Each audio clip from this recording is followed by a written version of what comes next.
What's up, guys? I got a big smile on my face because I'm just living my childhood dream of getting invited to a party by Kid Rock. We are here outside of the Detroit Cowboy, the newest, hottest bar in America, with this drippy, crunky Bonneville. Look at this thing. Inside, we got Kid Rock. Outside, we got an invitation to the hottest party in all of Nashville. You guys know Kid Rock. He's a living legend, an international hip-hop, country, and rock superstar. Born and raised in a humble small town outside of Detroit, Michigan. Kid Rock's career spans over 3 decades, 12 studio albums, 5 Grammy nominations, and 35 million records sold. Kid Rock is known for his rebellious persona and patriotic themes, and never forgetting where he came from. Except there are some very bad people in Detroit that forgot Kid Rock. Kid Rock's Detroit bar, known as Kid Rock's Made in Detroit, closed in 2020 after woke libtards tried to cancel him over hysterical comments he made about Oprah, The View women, and Colin Kaepernick kneeling for the national anthem like a little bitch. Now Kid Rock has flipped the bird to the cancel mob and moved his bar to greener pastures of Red, Tennessee. Detroit Cowboy is everything you imagined it would be. Come on inside and check it out.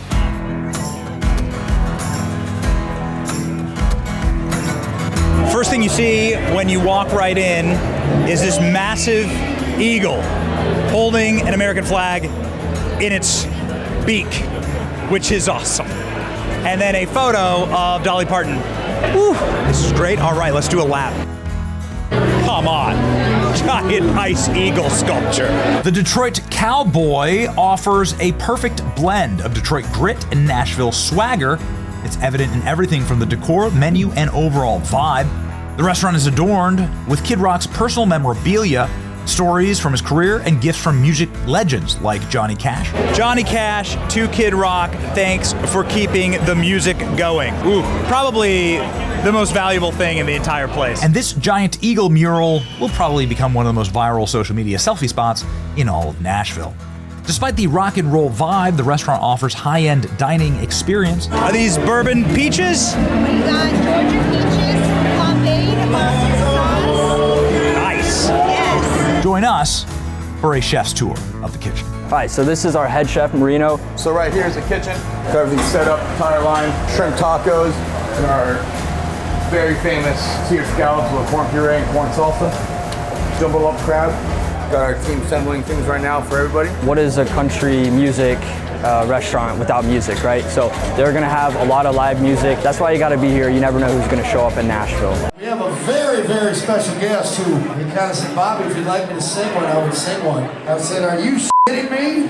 After our kitchen tour, we were invited to the Eagle's Nest VIP room, Kid Rock's personal bro cave, but with taxidermy, golden Trump 45 handguns, and cigars, complete with a Trump DJ booth autographed by the man himself. You may recognize this room because it's where J.D. Vance just did an interview with Theo Von. Holy shit, there's a literal lion right there, like a lion skin. I hadn't seen, had you noticed that before? Nuh-uh. And then you got the honky tonk in here. Nice. The vibes are unbelievable in this place. You got the whole family, and you got, oh, look at this. Yes, this is just perfection.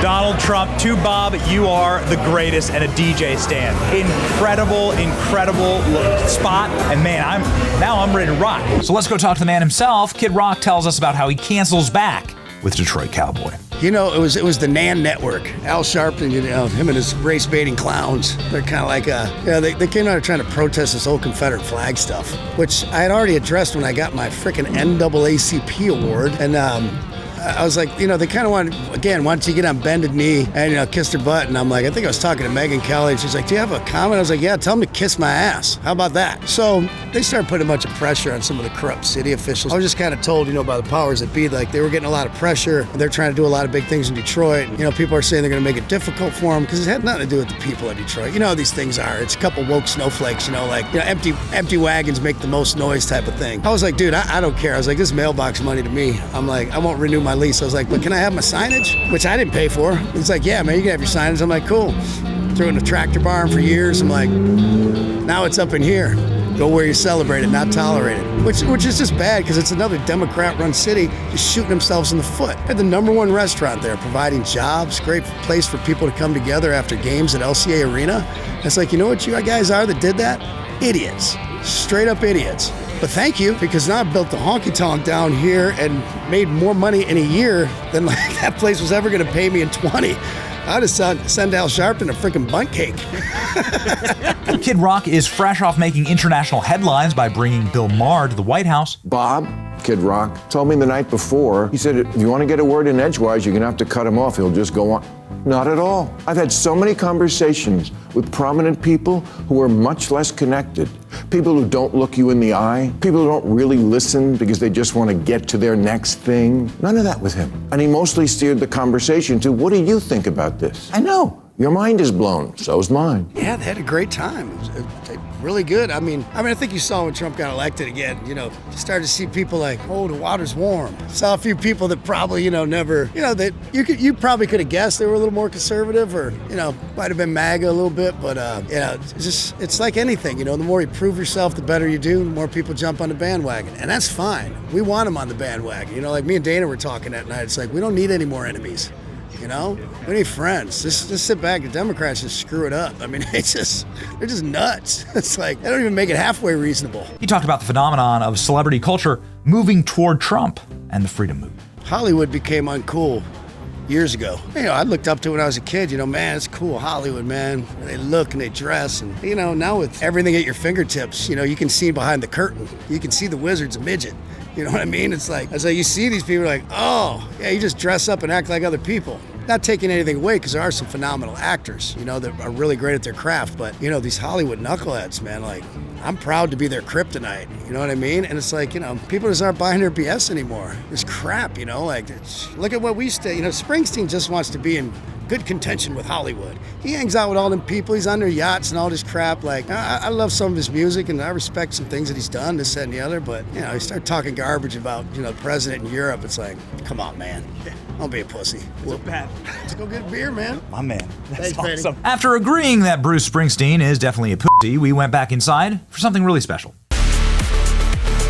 No, not me spinning and ripping in the Trump DJ booth, but a performance by a true legend. Check this out. We have a very, very special guest who, this was not planned at all. He kind of said, Bobby, if you'd like me to sing one, I would sing one. I said, are you shitting me? So ladies and gentlemen, one of the most phenomenal voices in pop, country, R&B, right here, Tennessee's own Lee Greenwood, ladies and gentlemen. I cannot resist by playing you the song that everybody knows. And it's funny how much acclaim it has given me over the years, because I've sang this, I guess, for 40 years, and it's America's favorite song. So I sing it for you? Here it is. McDonald's and you. McDonald's and you. Nah, I can't do that to you. If tomorrow all the things were gone, I'd work for all my life. Yeah. And I had to start again. Just my children and my wife. I thank my lucky stars to be living here today. 'Cause the flag still stands for freedom, and they can't take that away. And I'm proud to be an American, where at least I know I'm free. And I won't forget the men who died, who gave that right to me. And I gladly stand up next to you and defend her still today. 'Cause there ain't no doubt I love this land. God bless the USA.